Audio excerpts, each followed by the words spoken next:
New ইয়র্কে 20 লাখেরও বেশি ভাড়াটিয়ার ভবিষ্যৎ ভাড়া বাড়বে নাকি অপরিবর্তিত থাকবে, এমন গুরুত্বপূর্ণ সিদ্ধান্তকে সামনে রেখে নতুন উদ্যোগ চালু করেছে সিটি প্রশাসন। মেয়র জোহরান মামদানি ঘোষণা দিয়েছেন, অর্গানাইজ এনওয়াইসি নামে এই উদ্যোগের মাধ্যমে সাধারণ মানুষকে সরাসরি সিদ্ধান্ত গ্রহণ প্রক্রিয়ায় যুক্ত করা হবে। রিপোর্ট করছেন সাদি মাহমুদ।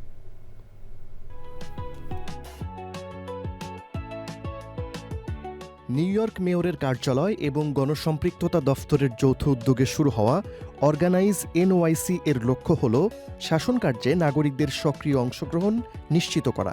প্রথম ধাপে আসন্ন রেন্ট গাইডলাইন্স বোর্ডের শুনানিকে সামনে রেখে বড় পরিসরে সচেতনতামূলক প্রচার কার্যক্রম চালানো হচ্ছে। স্বেচ্ছাসেবীরা শহরের বিভিন্ন এলাকায় বাড়ি বাড়ি গিয়ে ভাড়াটে ও বাড়িওয়ালাদের উৎসাহিত করবেন, যাতে তারা জুন মাসের ভোটের আগে নিজেদের মতামত তুলে ধরেন।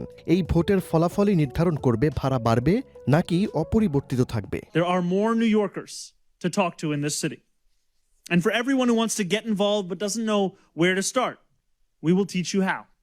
You can join one of our upcoming civic education events to learn more about the ins and outs of organizing, or you can dive straight in by going to organize.nyc.gov to sign up for a canvassing shift yourself. Rent guidelines বোর্ডের এই শুনানিতে আগামী June মাসে vote দেবেন new ইয়র্কবাসী। গত বছর মাত্র 400 জন মানুষ সাক্ষ্য দিয়েছিলেন। সেখানে এবার ব্যাপক প্রচার কার্যক্রমের মাধ্যমে জন অংশগ্রহণ বাড়াতে চান mayor Mamdani. There is immense power in thinking, building, and imagining what is possible for the future of our city together. There is immense power in creating an organized New York City. I look forward to the work ahead. Just one example of what we can do together, whether it's in your building lobby or whether it's testifying at the Rent Guidelines Board, organized people are what makes New York possible, and I'm very proud to be here today. নাগরিকদের অংশগ্রহণ বাড়াতে mayor মামদানির এই উদ্যোগ কতটা সফল হয় সেটি এখন দেখার বিষয়। সাদি মাহমুদ, চ্যানেল আই।